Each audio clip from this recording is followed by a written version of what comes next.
Okay. Our speaker tonight is Douglas Kozlowski. He's studied and taught a variety of different martial arts for over 25 years, including Filipino martial arts and Kempo. He began fencing 10 years ago in the Society for Creative Anachronism and started looking into historical sword styles as a way to improve his skill. About 7 years ago, he fell in love with Destreza and created a resource list to help share the works of modern and period masters with those looking to study in the same tradition. He served as an English-speaking editor of Sebastien Romagnan's second edition of Destreza Historical Fencing, and is currently researching the history and application of the Spanish response to Alfanje. Fighting in SEA tournaments against opponents, he's used a variety of modern and historic techniques and styles, and that's allowed him to sort of pressure test and apply Destreza against a wide range of fencers. And when we say like a wide range of fencers, you have to have fenced in the SCA to really know what that's about. You're going to see just about every kind of crazy thing you can imagine.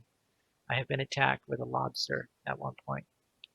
Um, Today he's going to be speaking about study and practice of Destreza and what he's found most useful fencing in this large and diverse group.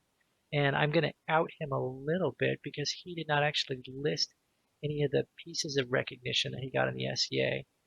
So I'm going to leave that to him to tell us. But yeah, you can't fly under the radar on that one, sir. So with that said, I'm going to get out of your way and let you start speaking.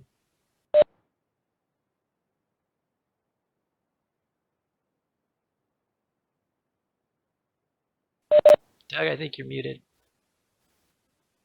Of course, that's how I start out with bloody silence. Okay, there we go. So thank you very much, Puck, and thank you, Eric, for bringing me here today.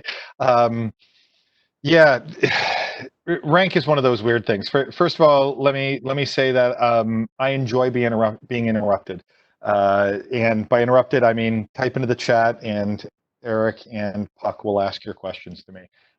My entire agenda, I don't have a PowerPoint today, but my entire agenda is designed to be flexible and allow me to hop all over the place and insert these different aspects because I want this to be useful to everybody else. That's the whole purpose of it, not just for me to sit here and tell you all about my crazy fencing life and experiences. But one of the big purposes of this for me is to really bring it home to everybody and tell you that Destreza works. And practicing Destreza true to the style works in combat, as I saw Puck's eyes roll a couple times against a very diverse group of fencers in the SCA. So um, let me tell you what I'm going to be covering today is I'm going to talk a little bit about myself. I'm going to talk about where I fight. I'm going to talk about who I fight. I'm going to talk about how I fight and also get into how I learned. Let's start off with my history in mundane life in the real world. I'm a mental health therapist and I help to manage the psychiatric crisis teams for the state of Massachusetts. I have over 25 years of martial arts experience. As Puck was saying, I have a strange relationship with rank, being in the martial arts for so long. But and that is doubly so for the SCA because trying to explain it to people is very difficult. I told Puck I don't need a Spanish translator like some of our other hosts might have. I don't need Lois for that, but I might need Puck to describe what Scadian life in the SCA is to other people as a translator to some degree. My martial arts rank I did Kempo. I'm a third degree black belt in Kempo. I'm a Lakan Isa, which qualifies as a first degree black belt in our niece, essentially. I have a blue belt in Brazilian Jiu Jitsu. I've been practicing Wichi-Ryu Karate right now for 4 years, and I'm high green, low, green to brown almost. And in the SCA, I would be referred to, at least in our kingdom, a Don. It's the Order of the Golden Rapier. In other kingdoms, that would be the equivalent of being a white scarf. It would be a bronze ring or a warder. These are different things, but they're all of the same equivalent level. Puck, do you have any better description of how that qualifies or how you actually describe it to folks when you're talking about your resume?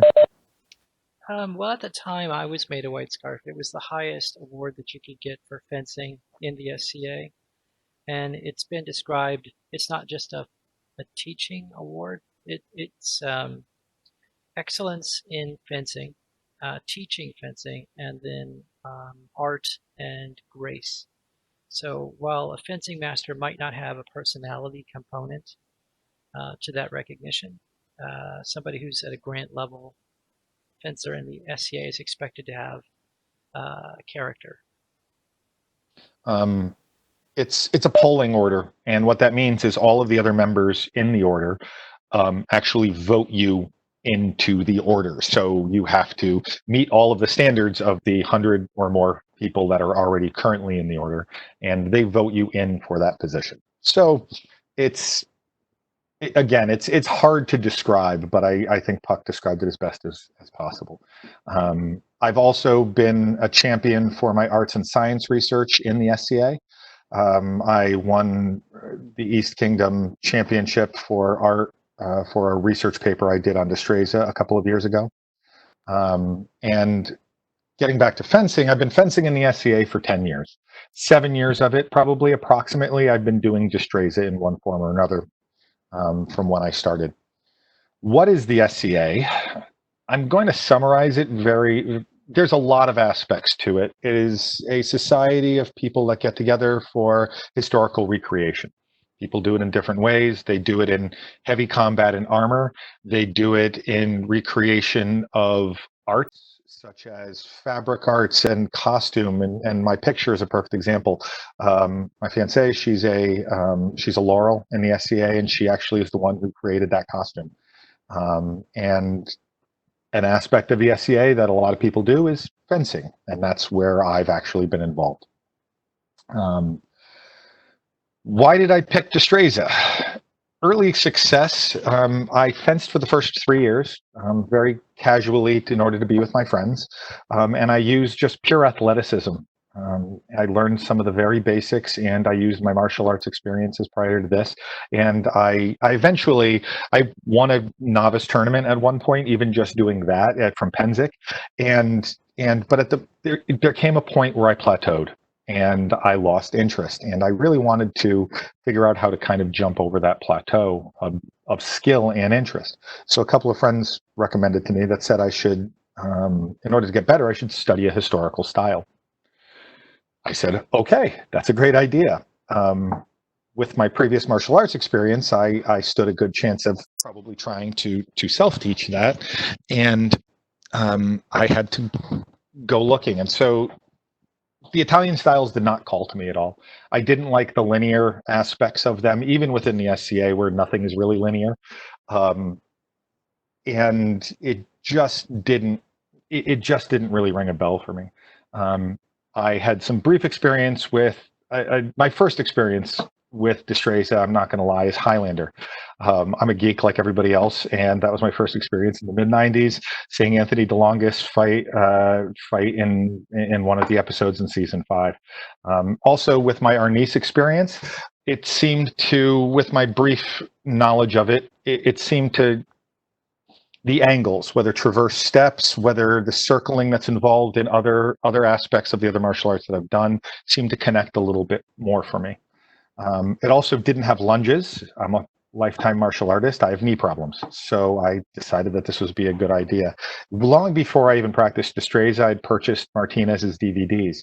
I have an extensive DVD collection and VHS collection of old martial arts styles, and I had these sitting on my shelf for years before I even really did anything in fencing.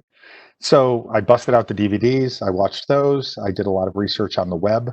I found Puck's pages to practice. And I also started up at this time my blog and resource list in 2015.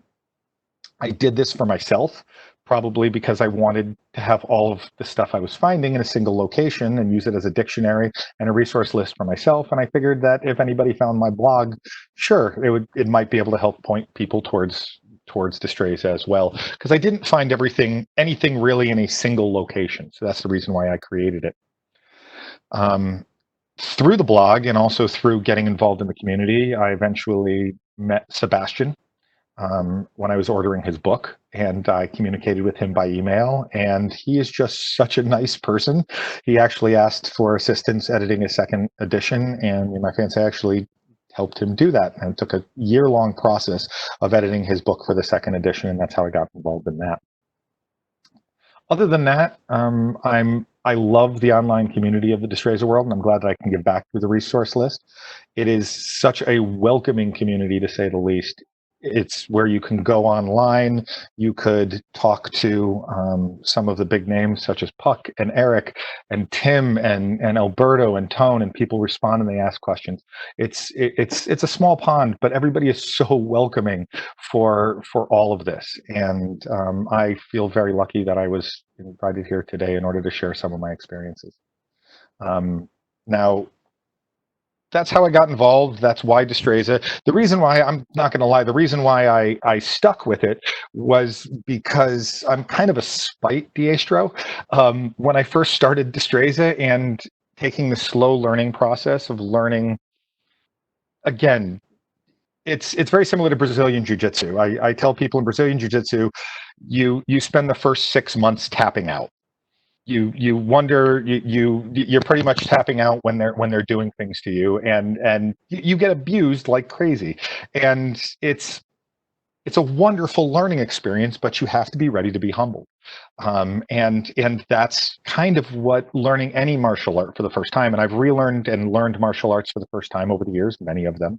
And Destreza was no different. So over the first 6 months, as I'm trying to learn this, and I'm getting stabbed a lot, I remember one person who inspired me by telling me Destreza doesn't work, and that's why people don't practice it in the SCA. And he was told this by an ogre, by somebody of a higher rank, and so he just wanted to share that with me so I didn't waste my time.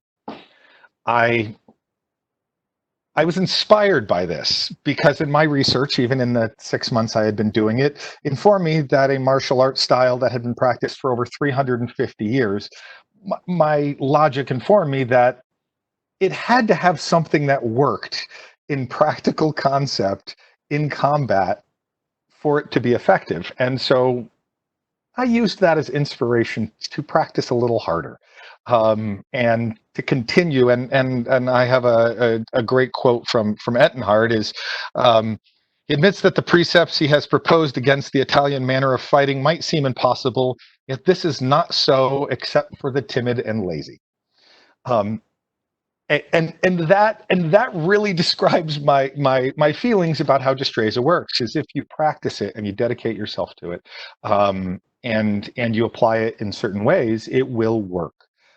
Now, getting into where I actually fight, in the SCA and the venue, it's tourneys, tournaments all the time, and that is, I described to Puck very early on, is that while I have aspirations to be a great researcher like himself, his wife, Lois, Tim, these wonderful people, Manuel, these people that I aspire to be, I'm probably being invited in because I'm kind of Destreza Fight Club, and I've put it into action against a very wide variety of people. Um, So I have a question. sure, please. You talk about tourneys, but I'm not sure that a casual listener would understand what that really means in the context of the SCA. So if you talk about the tournament season, how many tournaments in that season are you talking about? In reality, the East Kingdom extends all the way from southern New Jersey all the way up into, all the way up into Canada, and as far west as probably the middle of Pennsylvania. And other than Penzic, which is a very large venue, a very large SCA festival, of 10 to 12,000 people, where there's a lot of fencers that happen, you can find a tournament outside of COVID season. Every, I'm going to say, at least two a month at the very least, if you're willing to drive to events. If you really, but that's not including That's not including practice tournaments. They're even at some of our practices now, they're running tournaments to prepare people for more tournaments. And so I go to practically 15 events a year, maybe between 10 and 15 events a year, and I'm not nearly as active as some people. I'm going to say at the very least, 12 of those have fencing aspects, and there's a lot more. You can go to 2 times a month very easily in the Northeast and go to events that are being hosted because other fencers run the lists and run these tournaments, and there are varying sizes depending on how large. So 10 to 15 tournaments a year casually within the SCA, and I can definitely hit a lot more. And that's not including going to Penzic, which is a 2 week long festival. And while there, I could easily hit. There's tournaments every day. You can spend your entire days going to tournaments. I usually hit about 3 to 4 tournaments just within that 2 week period that are very well organized and very well attended. That And that jives with my memory as well. About 2 tournaments a month is pretty typical, yeah, and more if you want to drive. Um, how large are your tournaments typically?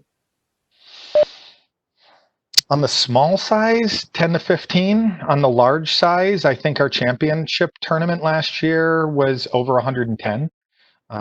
One of the large bear pit tournaments that's held yearly in New Hampshire. It's called Burka, which has and there's different styles of tournaments. I'll get to that in a second. But that one has between 70 and 80 that show up. It's not unusual for most of the tournaments to have between 20 and 30 on average. But again, you get larger ones that are 100 plus. 70 to 100 on some of the larger ones, but anywhere between 10 to 30 on average, depending on how specific it is. I've really been enjoying by the book tournaments recently, and what those tournaments are, they're becoming a lot more popular in the East Kingdom, at least, as historical fencing really kind of takes hold, and there's more people getting involved in it. And what that is you come to this tournament and you have to dedicate yourself to practicing in the tournament a single style, which is not traditional for a lot of SCA people, which practice a lot of different things. And usually it involves anything from a research component. I ran one of these last fall, and I asked people to answer questions, like 2 pages worth of questions, and submit them. Another by the book tournament asks you to write a 2 page paper on your style and submit that as to what you're practicing. And then you're judged on how true you were to your style, as well as how well you do in the tournament. And in the tournament, you're fighting all sorts of you're fighting German styles. And when people say Italian, are they fighting Fabris? Are they fighting Alfieri? Are they fighting Gigante? Are they fighting De Grassi? What style of Italian are they fighting? Is it just general Italian? So you're encountering all of those in these tournaments, as well as I-33, as well as people using Persian styles with the Shamshir. Again, and that's just the by the book tournaments when people are staying dedicated to a single style.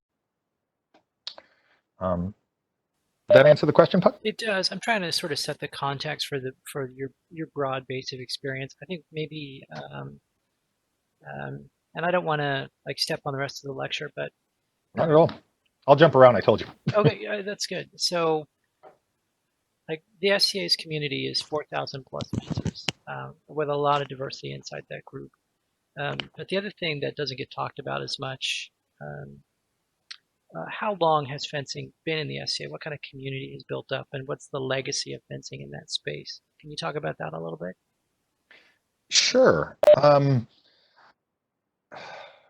lot of politics in the SCA, to say the least. It goes back, and I am not a fencing historian on the SCA, but it goes back into the late 80s, early 90s. And when it started, it really, from my understanding, and again, please, if I'm wrong, I apologize to anybody that has been around much longer than me doing the fencing in the SCA. But it actually started with people using epes and using those, because prior to that, they hadn't used the heavy blades, really weren't that common, and it developed as that went on. Often within the SCA, fencing was seen as kind of outside activity because it was kind of supplementary. As Puck said, they didn't have a peerage, which is the upper level fencing, which is the upper level awards. They had Where I Am, a grant level award at the time, that's current. Um, it's a culture unto its own, and it's been within the past 4 to 5 years. Actually, within the past 4 years, they just got a higher level than my level of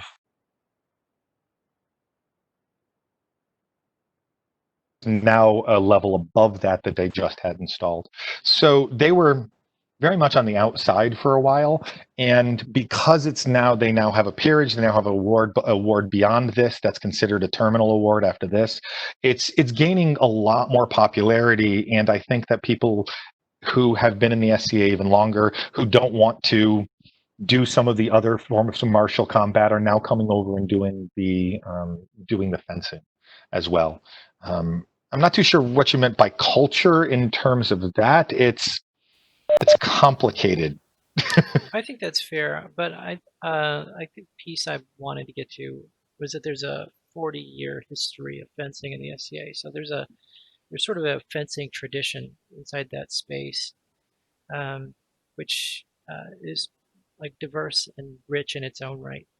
Um, so, like one more question, and if you want to defer this one till later, I'm sure that you have seen some things. Can you give an example of fencing Destreza in a situation where you were looking at something that was wildly outside of like normal fencing context, and how you handled that situation? Um, Everything is wildly outside of normal context. It's uh, expect the unexpected. And that's one of the reasons why I love Destreza, is because it's concept based, and once you have its concepts, you can apply those to different circumstances outside of what would be normal. Um, Thanks to some of the authors out there, Mendoza, Texedo, Ettenhard, who have written on how to fence Italians. I have taken their writings, at least some of the stuff that I've read by Charles Blair, regarding Spanish response to Italian, and also some of the stuff that their basic descriptions that gave me permission to not necessarily have to fight angulo recto. I don't have to fight somebody out there with my arm out like this. I'm allowed to point my arm low and still could be considered true to the style. And I think that's one of weird stuff. Let me get back to the weird stuff for a second. Um, Puppets. People fight you with puppets on a fairly regular basis. That's not something that I have to overcome, headspace is a real thing in tournaments. People fight you with large shields on a regular basis. People are, and I'm not talking rotellas. I'm talking tower shields. People, I I haven't seen it, but people fight with extremely. I've seen people fight with plungers before. I've seen people fight with various, as you said, come at you with a lobster. That's not unusual. I've seen people come at me with. I've seen a large cod, boffer cod. It's a strange crossover between LARP weapons sometimes and foam weapons to stay safety, and people. The middle of the SCA acronym is creative, and the last letter is anachronism. So you will find people coming at you with bucklers with Pikachu on them, bucklers with with pigs on them, stuffed pigs. Again, it creates an air, and this is part of the culture of the SCA, as you're saying. It goes back a long way, and we don't always take ourselves extremely seriously. And I think that is a good thing for creating a very strong community, that bonds around each other. If you're talking about things that aren't out of the ordinary, but I think would be for some fencers, is I fight on a regular basis people fighting with 245 length blades, coming at me. I fight people with two-handed weapons. So those are common things that I need to encounter, and I need to figure out how to overcome using Destreza and using either a single weapon or a sword and dagger. Um, and so those are standards, and how do I overcome them? By applying the principles. I'm 6'5". I use a 45. I'll get to that in a moment as to my historical reasons behind that and how I rationalize that. But I maintain my medio. I wait for the appropriate opportunity. I get the atajo. I again, know when to use binds, know when to do. Relying on the basics, you don't have to do something unusual to counter somebody who is unusual. You have to stick to your style and stick to your basics and believe in that and practice that for it to work against somebody in those circumstances. That's been my experience. Does that make sense? Absolutely, it does make sense. So the other thing about the SCA, we've had a question about how much people are armoring themselves up in the SCA, and also um, the SCA basic rapier game doesn't allow any kind of cuts, which means that of the 5 attacks that we get to play with, you get 1. So can you talk a little bit about how you're adjusting based on that, and maybe answer questions about like how we handle calibration of hits in the SCA? Calibration will vary depending on where you're fighting and who you're fighting. But for the most part, it's lightest hit, and the hit is always called by the person being hit. So if I think I stabbed somebody, and they'd say, "No, you didn't." No, I didn't. So that's calibration. So and you have to be polite in those sort of circumstances. As far as armor goes, there is standard armor that is required. Your gear needs to be punch tested, which is a whole process to make sure it's thick enough in order to take if your tip falls off, supposedly, in order to take something that in order to take the blade that would go through it. Standard fencing masks, no back of the head protection with standard heavy rapier. There is cut and thrust, which does allow percussive hits, and I think Phil talked about that a couple of weeks ago. But I don't necessarily do cut and thrust. I'm authorized in it, and I can, but I don't do it. It's just a personal choice. I want to get into it, but I've been really going more into the research side of things and applying to it. How does it work? You have to adjust. You have to adjust your movements. So if the you're allowed to stab, obviously. You're allowed to do what are called draw cuts. You place it on somebody and you draw. You can place it on their neck and draw, or push cuts. So often what I'm doing is I'm coming in with severe control and I place it and I draw from that point. Often you're allowed tip cuts. So if I put my tip on somebody and I don't make pressure, but I can draw across that, and there's tip cuts that go across the body. There are ways to, if I'm coming around towards somebody's face, as opposed to making contact with the head, I'll pull up and then stab. So it's a pull up and a stab action. So you do have to adjust your actions to avoid percussive hits, at least in the standard combat of the SCA.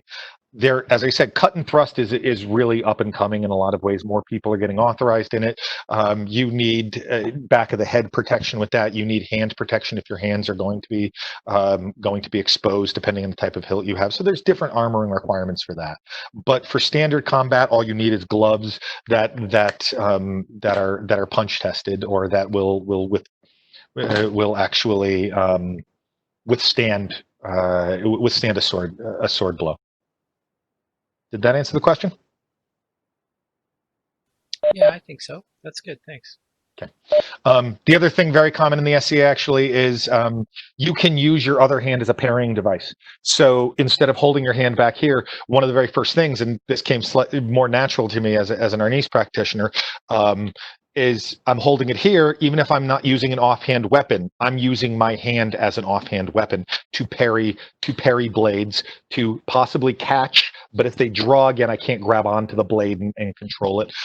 There's no body-to-body contact, at least in the standard rapier fighting that I do. There is now some wrestling applications that they're starting to get in experimental weapons and stuff like that. So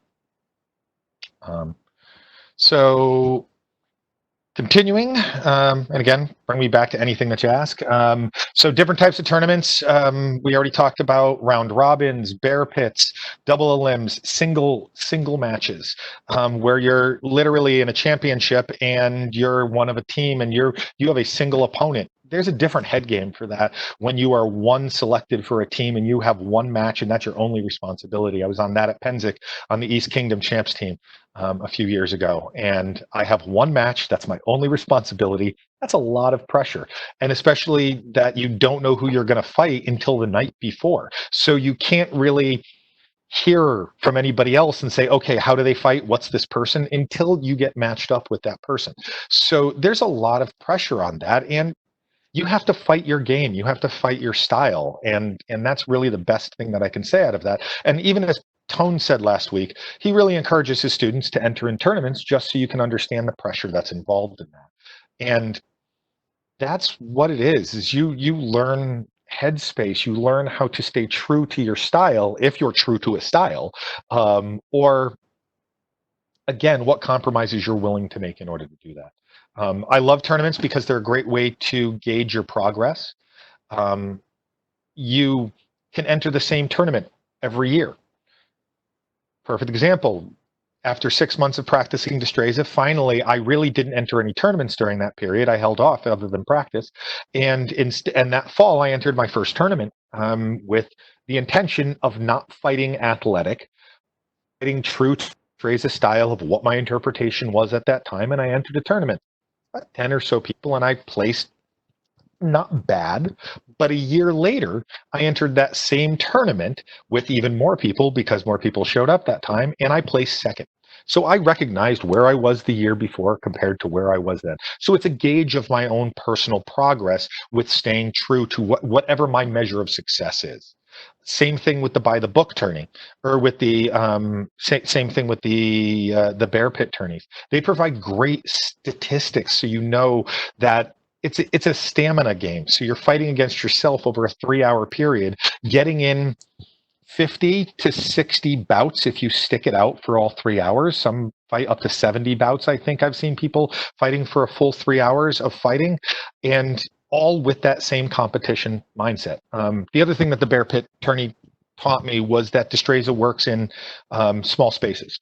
People think that you need a lot of space, and I'm 6'5", 230 pounds, wielding a 45-inch blade. I love a lot of space, but you don't need it to practice Destreza in a contained environment. This is a 10 by 10 or a 12 by 12 area. I practiced for it. Our practice is held on on a basketball court. I practiced in the small square underneath the net for the month or two leading up to this tournament because I wanted to be prepared to apply my Destreza within that format. So It sounds a lot more. Sorry. yeah, I want you to unpack that a little bit. So you say that it works, right? And I certainly believe you. But what we really got is a classic Destreza question, right? A Destreza problem, and you've addressed it. But what's the answer? So you've got this tight space. The causes have changed. What did you do to make that effective in that space? Um, my approach was again fairly simple, and it was also strategic. I lined up. You know that if you're lining up against somebody, you're really one measure away from being stabbed, regardless of how they're holding their blade. Um, there's a the first thing is you line up against somebody. I walk in, I pick a corner, I line up in that corner. I'm going to maintain my geometric advantage by keeping my back straight. I'm going to line my arm up, depending on whether they're Italian. I'm going to make some adjustments in terms of that. My first move, they're going to expect to engage you directly across from you. They're going to expect that engagement very quick and straight on. I take a classic Destreza approach and I curve step to the right or to the left, depending on whether they're a righty or a lefty. So I immediately curve step. You can't maintain on the circumference and stay safe. So you're immediately entering into, I think in one of your interviews, the circle of danger, or circle of death, however it's referred to. You're immediately entering into that. So I immediately have and they're not expecting me to circle. So there is as more people fight people who fight Destreza, there's less of the novelty kills that I call them. That, like you said, that somebody's fighting with a fish against you, you're going to be a little shocked at first, and then they're going to stab you, and you realize, damn it, I got scared by their fish. Um, Same thing happens with any unusual style at first. If there's an unusual weapon, I have a friends who fight jin swords, Chinese swords, and if you do something slightly different, people are going to be shocked for just an instant. That instant allows a kill. The more you fight the same people, the less shocked they are, the better you have to get to fight these people. So you're lining up against a wide variety of opponents, 70 different people. Not everybody's fought somebody who's done Destreza. They line up against me. I'm standing straight. I bend my arm like this and I point towards them. I take a tuxedo stance, combination between Mendoza. I drop my arm. I point towards their left eye. They think I'm just a really weird Italian and they don't know what's going on. I take not necessarily a transverse step to the right, but more of a curved step cutting off the edge, apply a Tahoe and stab them. It's still a very rapid, exchange for the most part, but the tactic of knowing that I'm going to maintain my geometric advantage through my posture, through my arm length, and through the circling and the transverse steps. It's a lot faster than I would like it to be. I would love to play second intention. I would love to give them a chance to come towards me and for me to play a little bit better distance game, but I don't have that opportunity. So I have to apply my principles more rapidly in a smaller space. It doesn't change. I take smaller steps. I don't take a long transverse step because I don't need to. I have a 45 and a long arm. It's it, it's a lot simpler that if you practice it and you die a lot doing it wrong, you learn how to do it right. Doug, when you when you're in that kind of situation, to what degree are you um, like acting in the before, like sorry, coughing here, like getting a Tahoe and going versus doing something that's defensive as a parry riposte sort of thing? How much are you driving the action as opposed to reacting to what they do? In the smaller spaces like that, I am definitely acting in proprio in the before. I am driving it. I don't like that. I don't have a very aggressive Tahoe style. I'm going to jump ahead in my agenda for this thing because what I've discovered is the choices you make in how you fence and also in what blades you choose are going to determine your overall application. If I'm fighting with something like a Destreza trainer, which I think Puck uses, which is a heavier blade, it's 37 to 39. There's no guard on it. It's going to, in my experience, it's going to encourage a much more aggressive Tahoe and that first before action in a lot of ways. I've made the choice of picking a slightly later period sword that I had customized, that I had made for me. It isn't my first. My first. I'll get to injuries in a moment. Was a much heavier blade, but when I had this made about a year or two ago, I realized that I was getting a shoulder injury because of it and because of the weight.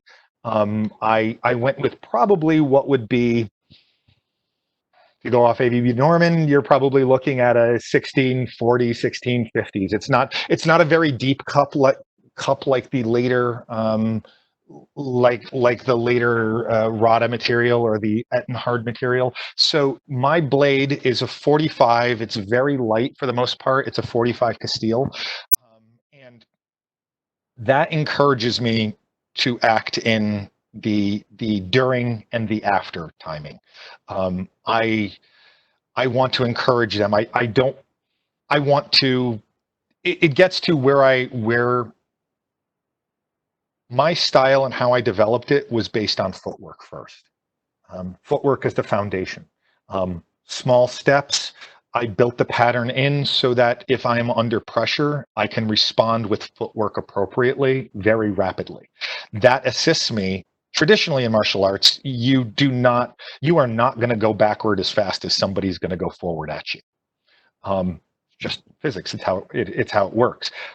I want to get as close to being able to beat them going backwards and angling out of their way to be able to apply my technique as they're coming in. So I'm working in that after more often than not because I'm using a 45 and I'm trying to keep that distance because that's if our swords are crossing, I want that advantage. I want that as they're coming towards me. And I fight typically with sword and dagger, and thanks to translated materials like Lois is putting out right now, and these people are putting out in terms of how to fight with the offhand weapons.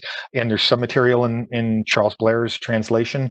And for me, dagger tends to be to just keep the short people honest. I don't want them charging in at me in order to apply something and then cut my throat. I want if they come in at me, I want to be able to keep them honest. Does that make sense? Yes, thank you. Okay. So you mentioned, sorry, we're jumping all over here with questions, but you've got an active crowd in the chat. Somebody asked about your shoulder injury, and let me see here. There's a specific question, and I should have copied and pasted it. What do you do structurally? I'm guessing that's probably to do with the way that you assume the posture to protect your shoulder and elbow from repetitive stress injuries. I've never had the elbow injury that a lot of people get, especially I've had so many friends actually have elbow surgery and on various tendons and various repeated that. Somebody asked me before I started when I was planning out my agenda for this is what's the one piece of advice you would give to somebody who's starting in Destreza? And my answer was keep your shoulders back because okay, I'm going to jump ahead. Let me jump ahead in my agenda so I can get to this part of it so I can remember what my lines are here. The answer is I'm self-taught, and with that, it's a constant process of thinking you're learning something right, finding out you're doing it wrong, and then trying to get rid of all of those bad habits once again. I am not lucky enough to go to have an organized school. But one of my pieces of advice to everybody is take advantage of an organized fencing school. I do other martial arts, as I said, in terms of karate, but trying to apply karate sparring to this is a very humbling process too. But take advantage of any teacher that you have an opportunity to learn from. When Jim Lai came to my area, and before I even knew him and shared a student with him, he came and he shared some of the drills that he learned from, I believe it was either you or Kevin Murakoshi.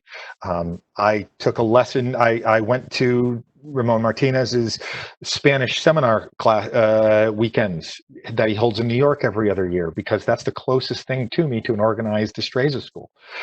The second there was a Tone Pui seminar at a HEMA school in Boston, which cross students with our SCA group on a regular basis.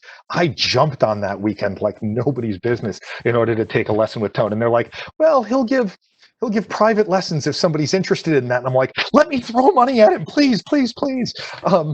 Take advantage of that. They had Devin Borman there as well. And while Devin is an Italian practitioner, one of the questions he asked during his lesson is does anybody practice Destreza or Spanish? And I raised my hand. So he starts speaking to me and applying those Italian principles into Spanish language that I will understand for my ideas. So first thing is take advantage of any instruction that you can when you get it.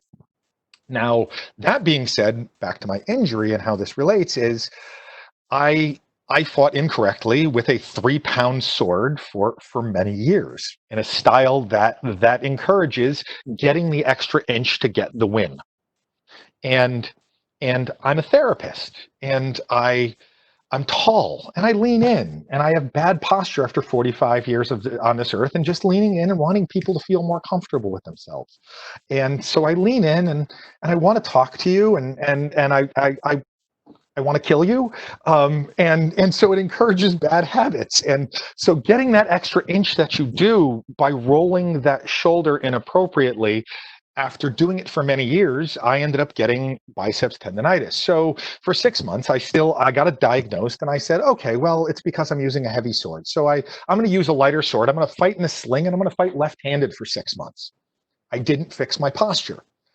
Amazingly, like you would expect, after 6 months of fighting left-handed, suddenly my left shoulder starts hurting, and I'm like, okay, this is something wrong with me. This is not the weapon. This is not the style. This is a me problem. And so it happened to be right around a Martinez seminar or a Tone seminar. I think it was Tone possibly at that time. And one of the first things they said is they're like, okay, put your shoulders back. And I'm like, why didn't anybody tell me that 3 freaking years ago? And I'm still fighting the biceps tendonitis now. So the idea behind it is if you engage the lats in the back, it's something that I probably would have learned with one basic lesson in traditional fencing in a school. And if I extend it there, it also, what I've discovered by engaging the lats and pulling back, it changes my entire perspective of how I apply Destreza at the same time. I'm a lot more defensive. I look a lot more pompous, so it actually looks probably more historically accurate.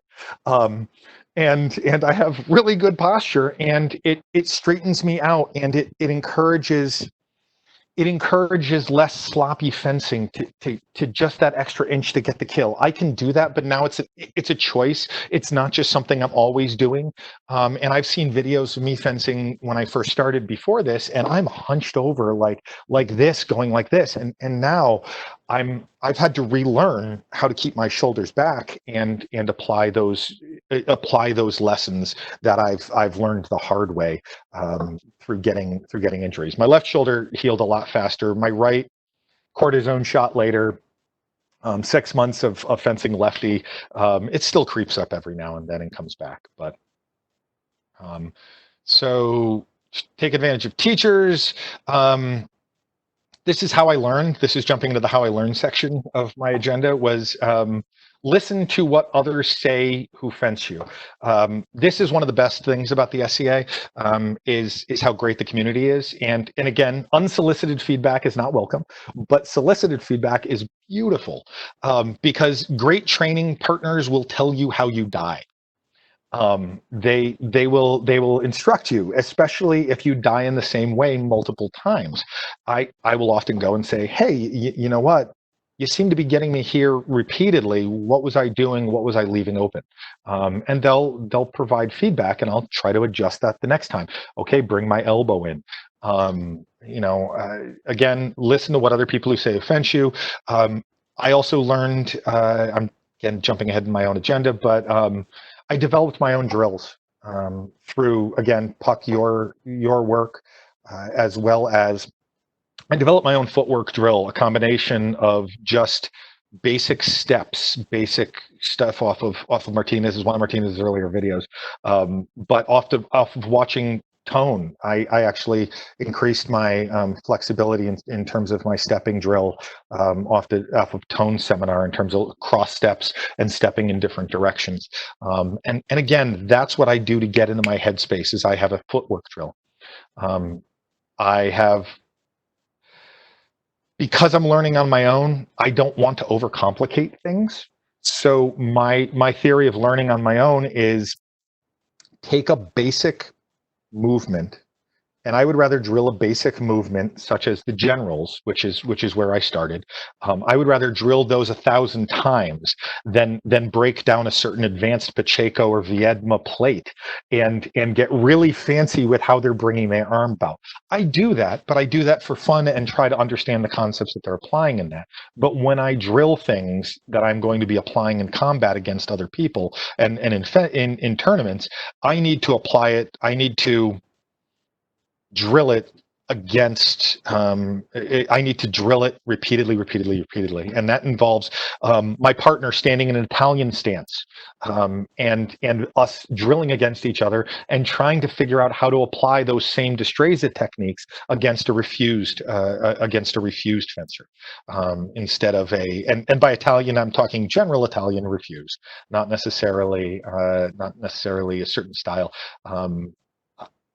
You apply different things. Somebody who's leaning over and applying a Fabra stance is, again, it's very shocking at first, but you're going to treat them the same way that you're doing somebody with a standard refused Capoferro stance.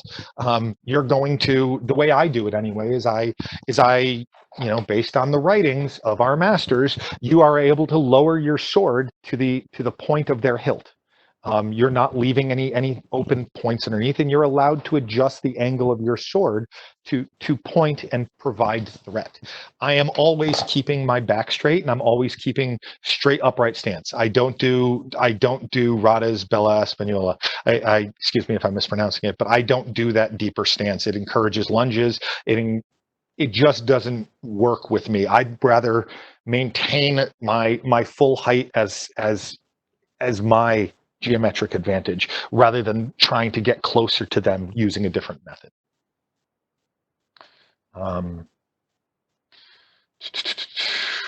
Going back to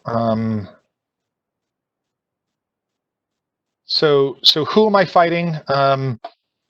I already covered that. Germans, Middle Easterns, katanas, I-33, Olympic, athletic, two-handers, various offhand weapons, 245s. These are all different types of things that we fight on a regular basis. Historical examples I use for me, and one of the reasons that's leading me to looking at, I believe it's Jose Nieto's translation of the Pacheco work on the Alfanje. I want to see whether that's practical or not, because I fight people who are using shamshirs, and through my conversations with a training partner, another ogre in the East, and her experience and her training with using a shamshir, I want to figure out, we wanted to explore this and figure out whether it's really practical against that style because of how the Spanish actually write about it. Or whether that's just kind of a cultural anomaly based on the history. And it's another aspect that I really like about Destreza in general, is the historical that goes into it. And I was squeeing to Puck earlier that I probably have his wife's doctoral dissertation more outlined and highlighted than I do some of my fencing manuals. Because the cultural applications, the material she wrote about Carranza's life and the stuff that she's writing about Pacheco's life in there is just as valuable to understanding the mindset, understanding the philosophy that they applied to the art as well, and how that applies to the movement of conclusion being the ideal movement. And that really brings me into fighting more defensively and keeping my back straight, staying as far away, giving them an opportunity to run away. But if they want to come in at me, I can stab them at that point. And that's my mindset as I go into this, is I try to really apply the theoretical with the practical, and combining the pen and the sword, the Cervantes stuff. How I fight, weapon choice. I told you about the 45, where I made that sword and dagger, keep the short people honest. Footwork first. This is a big one for me. Footwork to me was the foundation, and it is of almost any martial art I've studied. And even the people that do more organized classes, the very first thing, even the people that do more organized classes, even with the SEA, the very first thing I've seen, even when I was fighting more athletic, is I see the Italian practitioners doing lunges, practicing lunges. I'm like, okay, well, I need to find something for my style in order to build up my foundation in order to do that. And one of the things I love about Destreza is Silver says it's like a dance.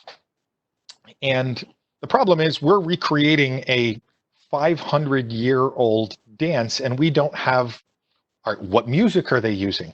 And as a result, some people, you're going to see a wide variety of modern practitioners, which is what I love about the internet. I can see how Puck fights. I can see how Tone fights. I can see how Alberto fights. And I can see these people applying Destreza in their own way. Some are interpreting a waltz. Others are interpreting a rumba. It's what does it mean to dance? And so that has been something I've worked very hard at, is in terms of creating patterns that I could replicate. This breaks me into the next aspect of this is you're creating patterns, and this is where practicing alone and creating these drills, you're constantly creating patterns that you then have to break so that you're not predictable. If I'm fighting, and this is one of the first lessons I learned from fighting one of our champs in the East was, I don't want to be the skeet to his skeet shooting. As I'm circling him, if he can figure out where I'm going, he can stab me. It's the same thing with anything you do. You're creating patterns to break them. And footwork, I'm going to give a perfect example of where I died. Fencing in a by-the-book tournament at Penzik. And Penzik is, again, as I said to people who aren't familiar with it, it's a large festival held in Western Pennsylvania, 10 to 12,000 people, all outdoors. There was a great by-the-book tournament that they have there every year, and I was fencing this gentleman. I ended up placing third that year, and he was fighting a German style. And I started circling him, trying to maintain my medio, and he is better than me, but I'm trying to figure out how I can engage him and draw him into engagement. Lo and behold, across the fencing field at this time, there starts a drum circle. And off to I still know it's back back off to the right. Suddenly I smile. In my head, I'm like, oh, I got this now. Oh, okay. I have a rhythm, I have a dance, and this fits right along with my pattern of footwork. And I stepped, and he killed me. And later that night, we were drinking beers, and I didn't tell him about the drum circle at all. I didn't tell him about any of that. And he goes, and I said, yeah, great fight this afternoon. And he goes, yeah, I saw the second the drum circle started up. And I go, what?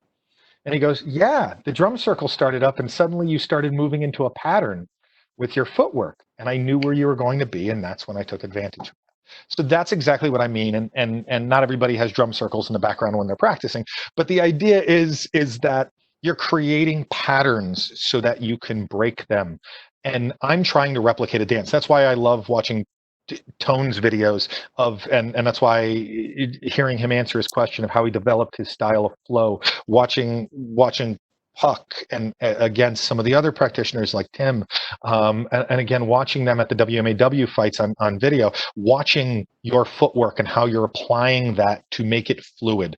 Talking to a friend of mine, and again talking about teachers that you can grab anywhere you get them. I one of my friends who was at Penzik, Trey Patak, I think that he's from the Chicago area. He's now out in Hawaii, but he's a Bolognese fighter, and talking to him about how the Bolognese footwork might be a little similar to the Spanish actually smoothed out my footwork and my stepping in a lot of ways to keep it to that. That same pattern idea still also has to do with your blade work. I spent years trying to loosen up my hand and try to be more like Tone in terms of getting the flow, and in the process I developed a rhythm.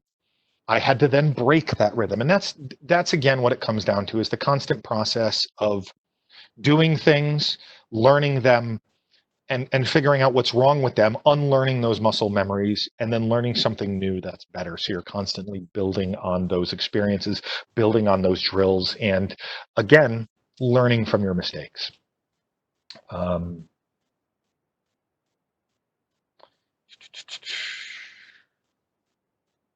Questions while I'm looking at what I've skipped over.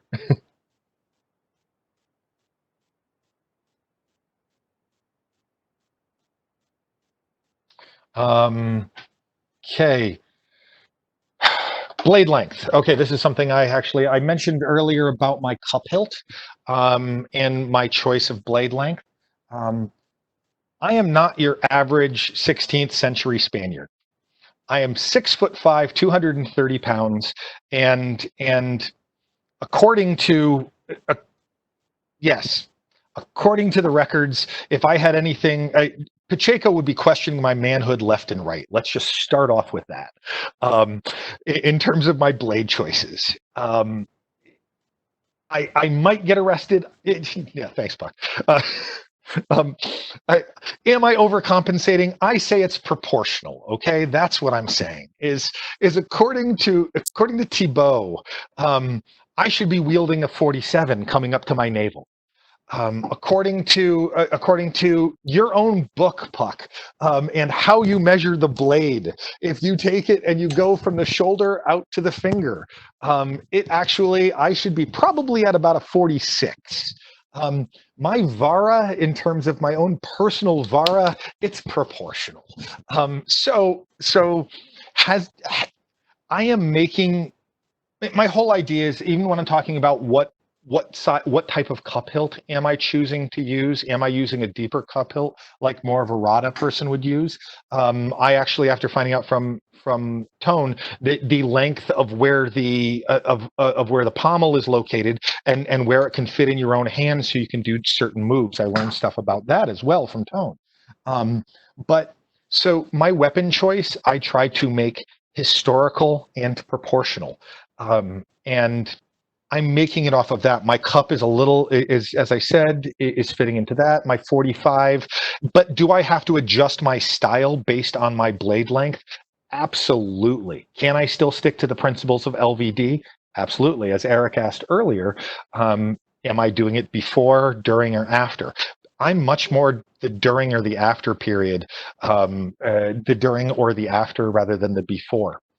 It doesn't mean that I haven't found wonderful ways to apply the before. I'll get to that in just a moment in terms of where I have done the proprio work in terms of applying some of the generals. But I make my choices of my blade length and my cup hilt in my footwork and how I respond to other people. These are signs of my measure of success. Is, can I make it work? And that was really the pressure I put on myself when I wanted. When I first started fencing, is I didn't want to disappoint the style, because people say people don't practice Spanish because it doesn't work. I'm like, fuck you. I'm going to show you that I'm not going to be timid or lazy, as Hettenhard would say. I will apply this through repetition, through practice, and I will stay true to the style, and I will be able to document the hell out of it to show you that I'm staying true to the style. I had a lot of people initially tell me, and in fact, because nobody knows Destreza, and more people are getting to know it now, especially after I won, after I've won several tournaments, after I've become known for my Destreza research in the SCA. People are starting to understand that it's a real thing. But even when I started, some of the by the book tournament that I started, I'm like, okay, well, I'm going to do sword and dagger. And people are like, oh, dagger, they don't use that in Spanish. They don't use that in Destreza. And at this point, we didn't have Lois's wonderful translation and the material. But I'm like, screw you. Just because you didn't get to the second half of the book because you couldn't put up with Pacheco and his flowery language that'll put you to sleep doesn't mean they didn't talk about it. And that's the whole principle that you have to then educate people and explain to them. Is in all of these books, they're telling you how to fence. They're not going to jump into fencing with two swords or offhand weapons before you know how to use one sword. So if you stick through it, they get to the material later on. And we're really lucky to be in kind of the golden age of translations between the stuff that Tim's doing, stuff that Lois is doing, stuff that other translators are doing, like Cosaneto. And again, there's so much material coming out on a regular basis, that we're able to learn so much more and how to apply this, and then also be able to back it up and say, I'm practicing this way because it says so here. And it's effective because it was around for 300 years as principles. And that's kind of where I'm coming from on my historical decisions, and where I'm applying them to fighting other styles, and applying them. And also, let me just say, even when I'm fighting Destreza, and when I'm fighting another Diestro in a by the book tourney, they're not fighting my Destreza. They're fighting. I have a really good friend who's a student with Martinez. He's fighting Martinez's style. I have other friends that are practicing more of a Thibaut style. Others that like Jim who have more of a Pacheco style, that are much more, again, how are they doing the interpretation? So just because I'm fighting a diestro, sure, that means I can do angular recto, and I love it. It's wonderful. But what rhythm, what timing, what steps? How are they interpreting that dance? So the diestro that I'm fighting, is going to be different than me as a diestro. So I'm practicing it from a different perspective. So, and that's a wonderful thing because it's I can learn from them and I can see how they apply things and I can steal from them and I can steal from that while still staying true. And I can also ask them like, okay, where did you do this? And they're like, if they just say, well, somebody told me to do it, and I'm like, okay, that's great, but I want documentation. I want to be able to back up how I'm making my decisions based on the documentation and based on my historical implications. So it sounds, based on that, like you are a textualist. So maybe I do like clarify that a little bit. Alberto had said that you can't fence in the style of the tradition, and that you must make changes. But like others have said, like Tone had said, he goes to the books. It also sounds like you're significantly in that textualist category. Yes, absolutely. I don't lunge. I even if it means I do not sacrifice my style for a win, because I believe that my style can win. Um, and in terms of it not working in competition, what competition are you entering? Um, if I take my sword and I go and fight somebody based on their rule set in an Olympic fencing arena, absolutely not. They're going to that's their rule set and it's my weapons. It's not going to apply. But it 100% works. I've placed high in tournaments against multiple styles. Um, yeah, it works, and I do use the text to back it up because again, I don't want to disappoint the style by somebody looking at me and going, "Oh, it's just another person from the SCA." And because the SCA has some amazing fencers that are doing some great historical work and sticking true to the styles, and I want to continue to encourage that. One of my missions has been really to propagate martial arts and science, and get people to study that and what that is. And part of that is really analyzing martial fencing texts the way I do and write about it and then apply it in their style. There's a gentleman who's doing I-33, very strong into I-33, and it's putting him at significant disadvantages because he's using a much shorter blade. It doesn't necessarily click with because it's a lot of cutting actions in terms of things. It's going to affect how it applies to how it actually works. So does mine work? Yes. I've been on the SCA champs team twice. I've been in multiple finals against tournaments of people, in 30 to 100 level tournaments. Does it work? Yes. Do I stay true to the style? Yes. Do I make mistakes? Yes. Do I die? All the freaking time. So, Doug, I've got a question kind of going that when you talk about staying very true to the text, at the same time, one of the things that we see throughout the whole span of the tradition is authors kind of going in a slightly new direction or applying the theory to something new. So what do you find yourself doing that's like that? Where do you extend the theory into something that isn't strictly textual, or where do you maybe do something that isn't strictly in the text but you feel is martially sound? Maybe you picked it up from somewhere else. How do you deal with those kind of, I don't know, edge cases, or how do you extend the tradition also? um, it goes to the joke is, how many diastros does it take to screw in a light bulb? We're all looking at our own manual from a different time period. We don't know. It goes along with that. I take from different authors over, while the SCA ends at approximate 1600 in terms of what they're actually researching and where the time period draws. It goes a little past that in terms of what there is. So based on that, I'm allowed to use two texts. Carranza and his one chapter or one book that's translated all about the philosophy, and the stuff and some Pacheco from 1599. The good news is that the concepts extend across all of the authors.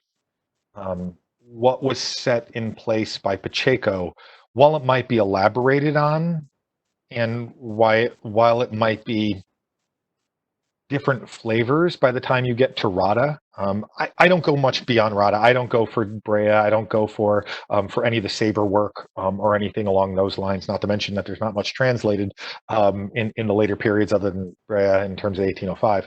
And I haven't studied that. So there's not, other than Viedma telling me to circle for 8 hours in one direction and then circle for 8 hours in another direction, to learn how to circle, which, by the way, I had to, not necessarily on that, but that's an example of drilling. But I'll get back to that in a second. So my footwork drills, there's not, while they tell you what the footwork is: step forward, step back, step lateral, step transverse, to various depths. I've taken that and I've made various drills out of that. But where I apply other martial techniques,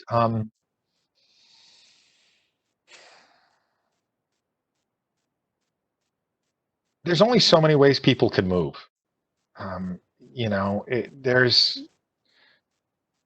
not reinventing the wheel. I'm not, in terms of how to shove a sword through somebody. There's only so many ways you can actually do that. Whether I'm doing a Tahoe or a Revés, whether I'm doing Estacada, whether I'm doing, Linea de Cruz, I'm sticking with the basics. So I don't go far beyond that, to be honest with you. I love to research some of the advanced techniques, but I don't push it too far. I try to stay as close to the text as possible, where it's there as far as I'm concerned. I don't think I need to add flavor. I don't need to lunge, because if I stay far enough away and I maintain my medio and I draw the person out correctly and I maintain my atajo, where stuff that I will go into a different author that might not, because of how I practice, I use virtual atajos probably more frequently than I should. I think some of Puck's early sword forum arguments that helped me learn.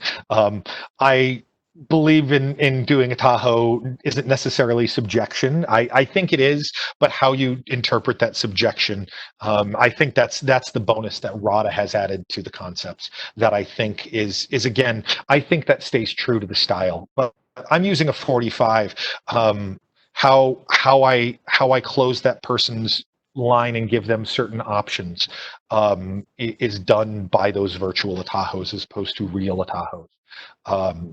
And I don't vary it much. I think the rhythm and the timing that you apply to these is variance enough in terms of how you step your footwork. I mean, look at Alberto, look at Tone. Those are two completely different ways to interpret footwork, of the same exact style, and stay true to it. There's enough variance of people interpreting that out there, and I try to make my interpretation as to what I think is correct.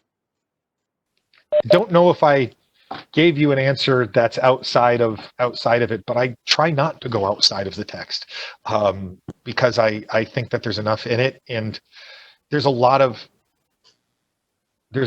depth to these simple techniques, and there's more depth to those simple techniques that I don't need to embellish upon them. I need to explore them and find out how they work. And this is actually a great way to just talk about one of the generals and how I've applied it effectively. And this goes back to the before, is I always hated linea de cruz, line and cross. I didn't really see too much of a purpose behind it when I first started using it. Um, I I blame myself. I was timid and lazy is what I first discovered, because I thought it doesn't work. Even if I'm stepping in, it only works against the newer fencers. That was my initial interpretation. That's until I started reading some of Mendoza and um, understanding that you can be smooth and you can be fast while being a diestro. You don't have to just wait for them to come in on you. It doesn't have to be hokey that way. So you can apply it. So where I actually applied linea de cruz and where I found it worked, and where it surprised people a number of times, and people that I had fenced for a while, and where it surprised the Italians. So they're in a refused guard. I'm standing there with my arm down like this, pointing towards their arm. I brought, I didn't bring PowerPoint, but I brought learning tools. Here we go. Okay. So I'm standing in my angular recto, or in my straight back stance.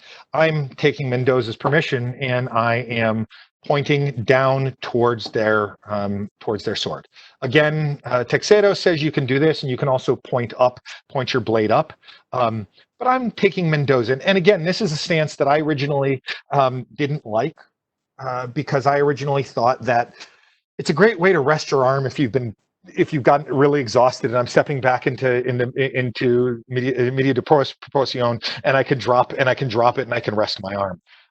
There was one day where I was resting my arm, and somebody came in at me really fast, and they moved towards me. I brought my arm up very quick and engaged them with an atajo as they were coming in, and got them with linea de cruz. Um, it was one of those things. I then said, okay, let's see if I can replicate this, but do it on purpose as opposed to just an instinctual response by me. And I then used it to bait people. I would drop my arm and I would stand a little far out, and I would lower my sword, and they would think they would have a high line. They had a refused guard. I would then transverse step in aggressively, engage their blade, linea de cruz. And I said, Yeah, I just want to jump in on that. That's almost exactly the advice that Pacheco gives, counter to the thrust of the arm. yes. So he says to lower the hand as if you're performing weak under strong, right? So you're making a clockwise circle low into the position Mhm. that you describe in acute angle. When the attack comes in, you complete line across and strike. Um, I wish I had that plate, and I wish I had analyzed that plate, but it all goes back to the same concepts of it's there, and yes, it's in writing. Yes, I want that plate. Tell me what it is. Is it translated yet? I don't know. Darn it. Tim's translated all the counters to the vulgars, so Um, I'll find it and send it to you. But it's counter to no, the thrust of the hand. um, but that's an example of now.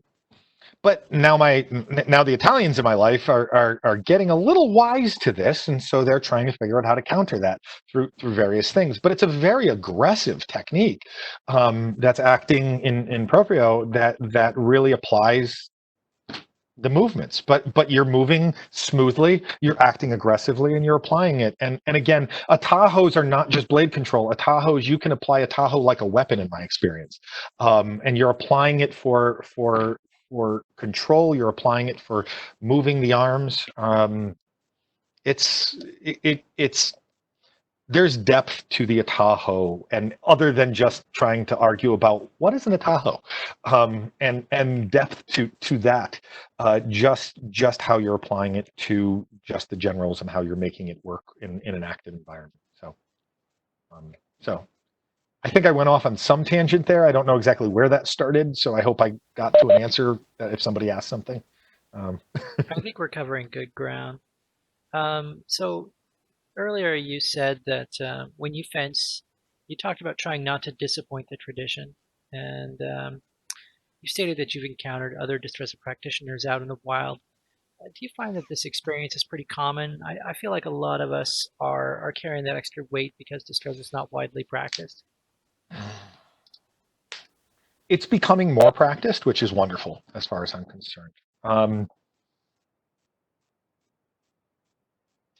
Yes and no. I find that because we're far and few between, we all screw in the light bulb a little differently.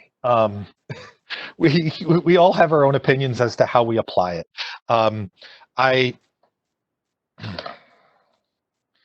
I find that some of the problem is that when you're encountering people of different Destreza applications, and is making sure you're using the same Destreza vocabulary. That's the beautiful thing about our art is that there is a vocabulary we can talk and we can actually have discussions. What's a violent? What's what's violent? What's natural? What's we can describe things and we can actually have a conversation. You start talking to them about what tradition they're following if they are following a tradition, and how they might vary. Conversations that I've had, but the problem is if somebody starts applying their own, I mean, Viedma, he's calling everything in a Tahoe. Every one of the generals so you have to have conversations about the text as well and their interpretations of it, and you have to see Thibaut as Destreza as well. It's outside of canon, but can you describe why it's outside of canon? And I always say because he lunges more often and holds his sword weird. That's just a basic elevator speech that I tell people, but at the same time he's using not necessarily the same language sometimes, but you have to accept them into the family, even though it's kind of a cousin from Netherlands, and you have to really. So to answer your question, do I think other people feel this way? It depends. Um, it's it's. I have a lot of imposter syndrome personally, about you asking me here to talk about this tonight created a lot of that. I'm not going to lie. I'm like, Puck's asking me to talk because why the hell? I don't understand that. I run a resource list online, and I'm a Destreza fanboy. It's. But I think that's pretty common. I mean, even going out and fencing at WMAW, you carry a lot of that weight. Um, so I think imposter syndrome is something that we all sort of deal with, and because Destreza is not as widely practiced, it's hard to get. How do you know you're staying true to it? Yeah. Other than me telling you, no, I really practice Destreza. Because I've seen some people that I've fenced that go, no, I practice Destreza, and I go, no, you don't practice Destreza. Just because you stand in the right angle stance doesn't mean it's Destreza. It really doesn't. What are you doing that's Destreza that's beyond that? And so that's where I don't want to be. I want to. I want the style to be respected for its craft, for its art, and really and do that. I know the people that I find that take on that responsibility are the ones that are probably a little at the higher level, that feel that way. I saw Jim Lai actually posted in there as well.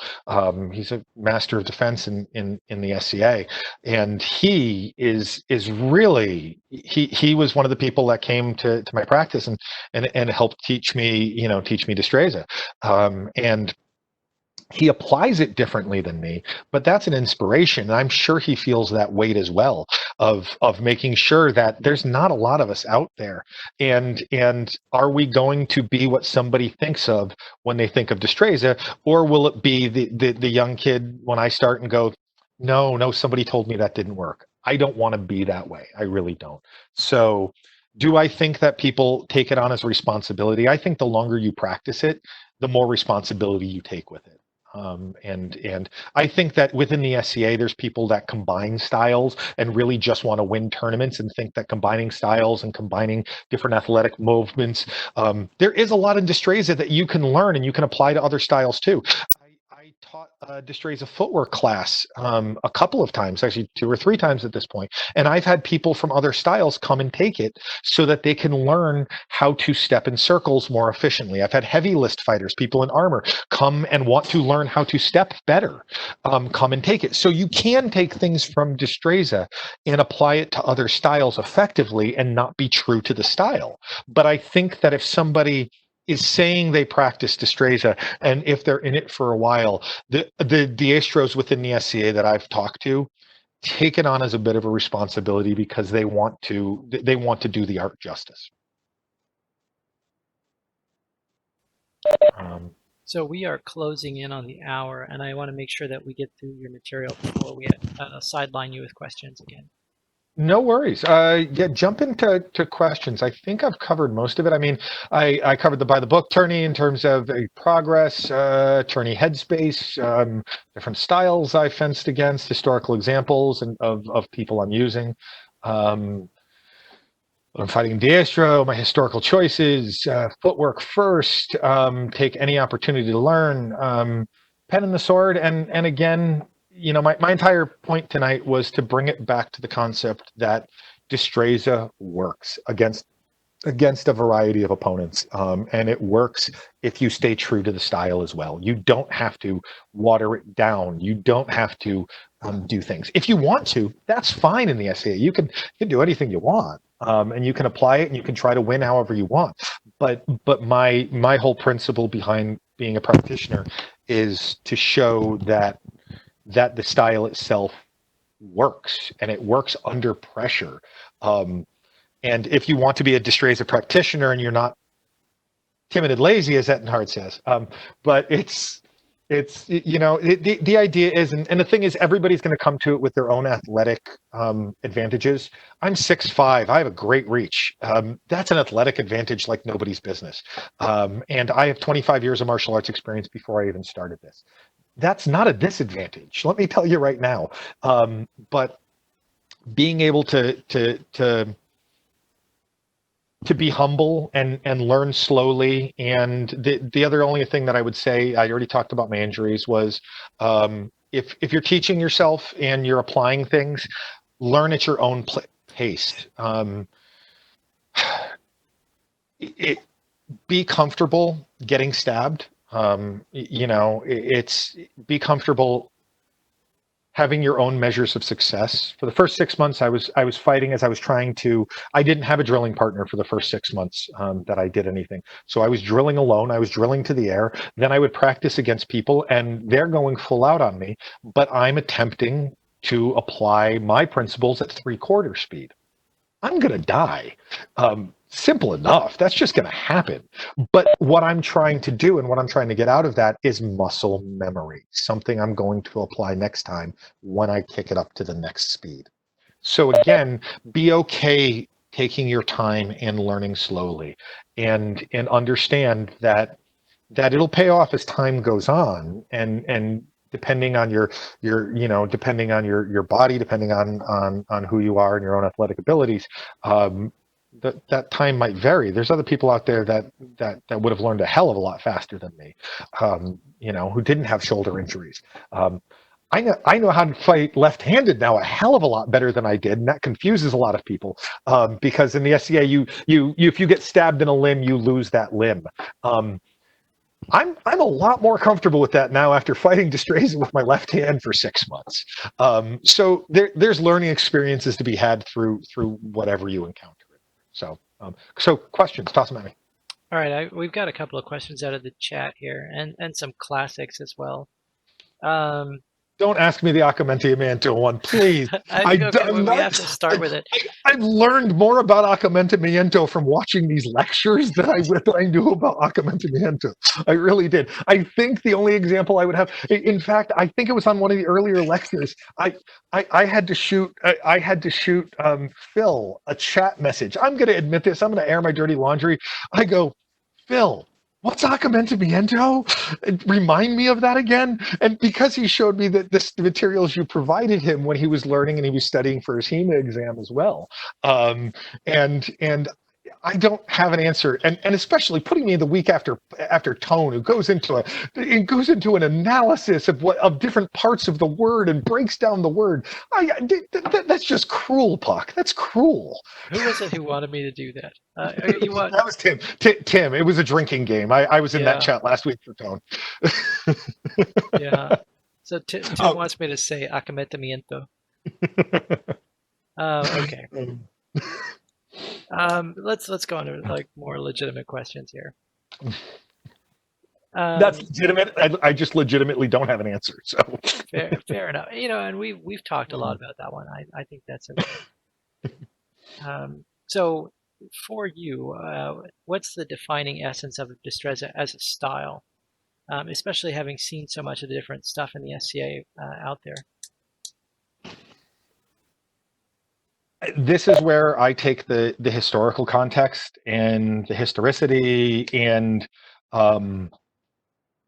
I kind of have a passion for the historical context and where it was being developed. That's why I love your wife's dissertation. That's why I love learning about Carranza, and I learn about I started reading Aristotle to understand. My fiance, we were talking about. I had to go to her in order, because she knows philosophy. I had to go to her and say, okay, can you point me towards philosophical dissertations that would help me understand the mindset at the time, and would help me get into that. So what defines Destreza is the mindset, of not only what works in making a practical style, but the philosophy that governs those actions. Of the ideal movement is one where you don't kill the person, you take away their sword. There's a higher level thinking to that. It's so and I describe where, Italians, they start in a place where they can kill you. um, I start in a place in my medio where I don't die. That simple process right there, and that mindset that you have to click on, of I'm in a place of safety, not a place where somebody else is in danger, automatically makes me value my life as I am fencing. And I try not to, and everybody does. You don't want to sacrifice a limb for a kill, or a leg for a kill, but I try to not. Again, that's the essence of it to me, is in order to, and I take leg, people kill me in the leg all the freaking time. I got a lot of leg at 6'5". It's a big target. It really is, especially for short people. And then, but the thing is, I can fight, with while legged as well, because I have long arms, which I'm perfectly fine with. And that's actually, one of the aspects of the SCA, just really quick, is if you get a limb taken, you then fight from your knees. And so in a style in such as Destreza, where footwork is so essential, I think you need to understand, that footwork without your feet, makes you rely on the blade work of the style and apply that there. So at that point, I'm trying to work my atajos. I'm trying to do Mendoza's idea from the, lowering my sword and popping up at the last second to do a line and cross through an atajo. Or I'm trying to, again, I'm applying those same blade concepts without my footwork at the same time. So you can take those pieces apart. So what defines Destreza is it's concept based over long periods of time, and different people discussing those same concepts and drilling down in those same concepts and those same ideas, and those concepts getting stronger, depending on which sword you're using, and those differences that go along with it. And as I said, also the Aristotelian philosophy, and the ideas that go along with that. Okay, that's good. So I have another question from the audience. Can you talk a little bit about your pedagogy for training and some specific drills, and sort of paired up with that question, how do you reduce this theory into practice? So talk about your process and how you analyze a text to put all this together. I think that this would probably be the closest thing to Eric's question earlier as to what I do that's external, that's outside the style, is probably most in terms of how I learned, and the drills that I put together. Um, how I developed it is I read your pages to practice when I first started out, and I tried to replicate that action. Then me and when I finally had a partner, Xavier or Alexander, he's another Diestro, and he and I started drilling together, and we'll spend a good portion of the class. We started creating drills where we would stand across from each other, and we would start with applying the generals. Apply the general, and he's in the center. He's holding out his sword, and I apply a general, and I make the attack. But then, of course, obviously, with everything else, everything begins in a place of safety and ends in a place of safety. I do the attack, and then I step out, and then I do the attack, and I step out, and I work around him in a circle with that. And then I will do that as heretical as it is. This is where I'm probably outside the norm. I will then do that same. General drill, stepping in the opposite direction, in a different circling in a different direction, and apply that same drill again, going in the other side. Whether you're only supposed to apply it while stepping to the right, I don't care, because sometimes I'm stepping to the left and away from somebody as I'm trying to stab them. And I then apply it to that direction. I then do that with all 4 of the generals. We then take that, and again, in terms of pedagogy, in terms of, I also have my undergraduate degree is in education as well, so I was a trained teacher. But breaking things down for yourself to learn, and also martial arts, is a lot different than teaching in the classroom, to say the least. And so then we then took that to the next step of he's moving. We then, and again, you can also break down this very simple drill into, okay, he's standing there in a refuse stance in Italian. So then I have to work my drills in terms of that with all of those 4 generals with that. Then we work it with, you're starting to move around, and he's moving in towards you, or away from you, and you have to apply that, and you have to do it again. So you're upping the drill every single time, and you're developing the drill, and you're making it slightly more complex. But at the same time, this is very simple. It's not overly complex. You're repeating the same drill over and over again, and you're increasing the resistance gradually, so that you increase your muscle memory. And as you do things wrong, you have to monitor them and make sure that I'm not leaning and hunching my shoulders. And I have to make sure I'm keeping my posture. I have to make sure that I'm maintaining my footwork. Is my footwork doing it? So again, it's a constant process. So how do I create drills? Is very slowly and using the basics over and over again. And I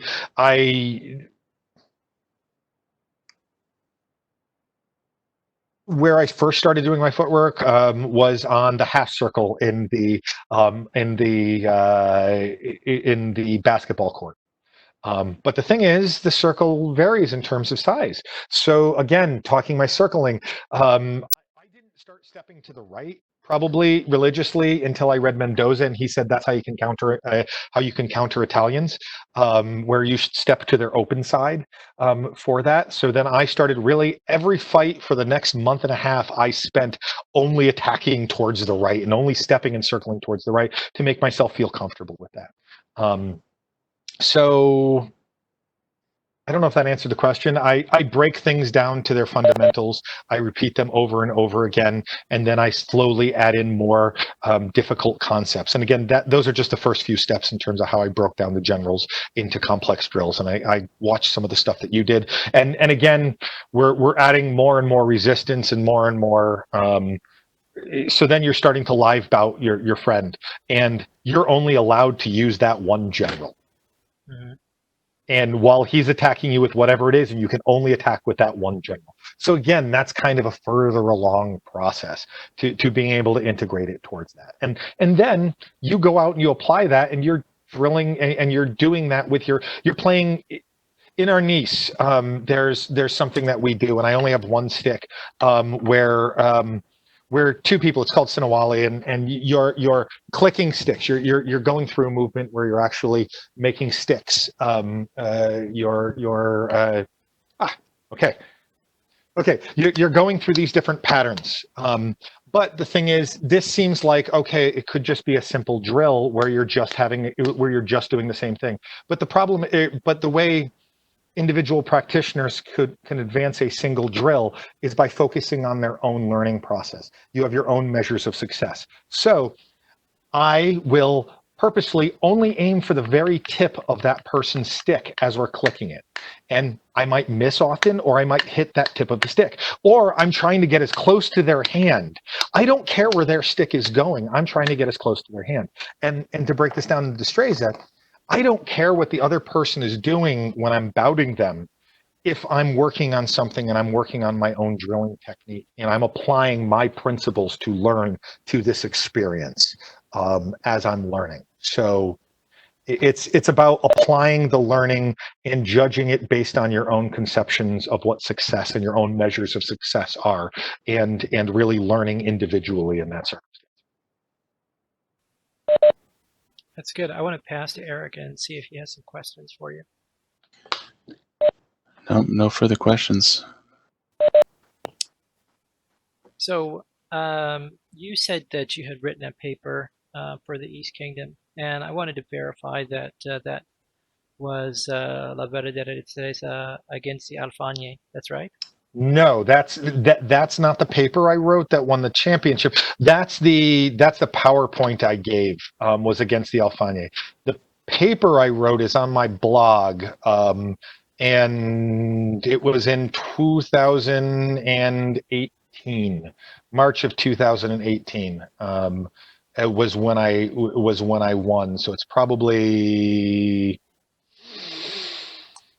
Actually, it was February of 2018. King and Queens. Yeah, it's under my post from February 14th, 2018, and that's where it was the essential elements of the Spanish fencing art of La Verdadera Destreza, defining the style across the masters. Was the title of it. It's very basic by our standards in terms of what I was trying to do.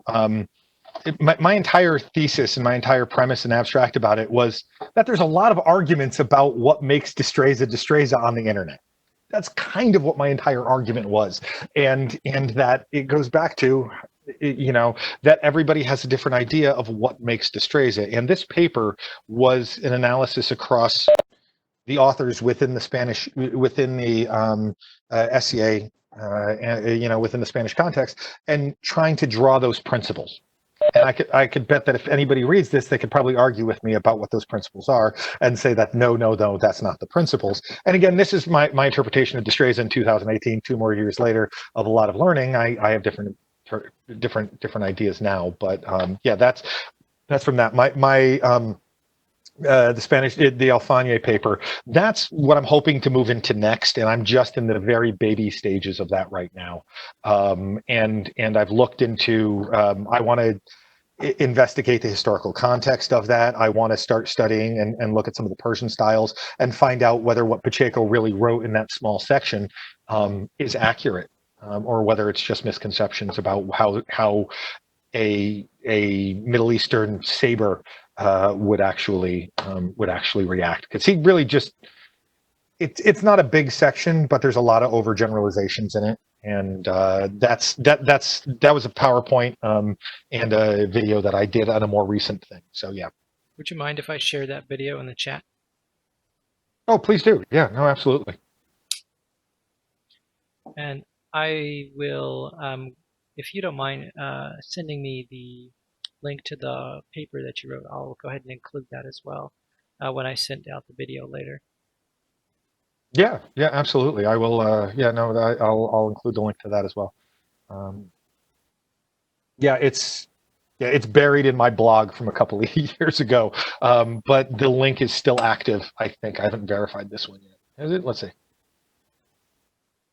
Yes, the link is still active. Yay! Oh, good. I'll send that to you. Yeah, I get notes when our webpage goes down. Friends on the internet. I've sent them to Tim before. I just sent one to Charles Blair about something else. So I'm obsessive about checking the links. So thank you for keeping all of that updated.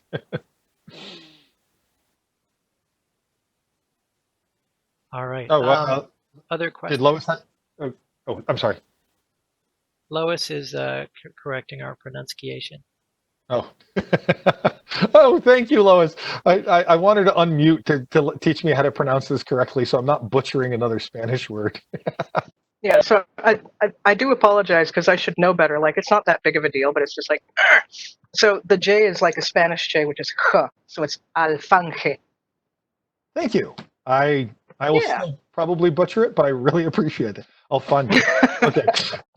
I will do my best because I'm going to be writing more on this, and I'm sure I'll be talking to more people about that. So yes, And you're not alone. Like, everybody was doing it. Also, very briefly, from what I understand about that passage, from what I remember hearing the Spaniards talk about it, Pacheco is oversimplifying what the Turk does, yes. and just saying, oh, all he's going to do is he's just going to do what we call a moulinet. He's just going to sort of crisscross cut at you. So when he's in a dispositive motion, he is stabbing.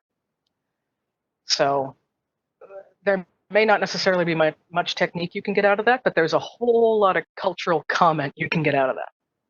I honestly think that you're one. I believe you're right in line with where I'm going with it too, and probably my eventual. I don't.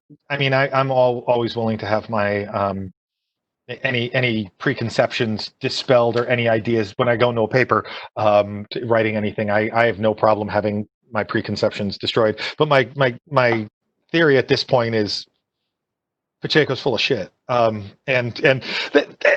not saying that's my abstract, but I'm saying I'm going to rewrite that, make that a little bit more flowery, and say that, similar to my paper was that there's a lot of arguments on the internet. My argument about this is going to be that there's a lot of racism. He oversimplifies. He might be a pompous son of a bitch, and yeah. So I'm right in line with you, Lois.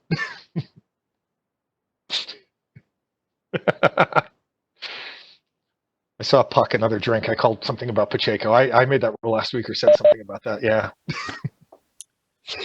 All right. Any other questions from the audience while we're in the wind down time here?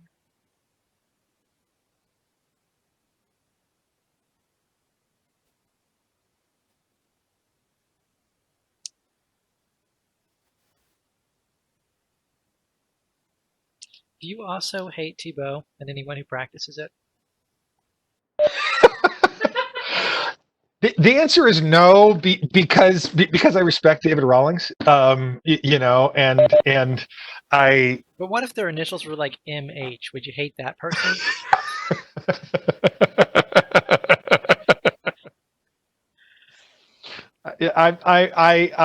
I believe in the first rule of Roadhouse: be nice, and I think that'll get you far in the Destreza community. And I'm not a fan of Thibaut. I'm not, and it's outside of canon for me. But he wrote a really pretty manual, and he had more money than other people, so he paid for good plates. It's very pretty. Yeah, I think that actually the writing on the right angle is pretty sublime. He does make a good case for it. It does. I noticed Johnny asked, "How does Arnis help me, or does it hinder?" Oh God, it helps me great. It's what started, but at the same time, just to answer really quick, Arnis, in my experience, is different than Destreza. It helps in terms of that.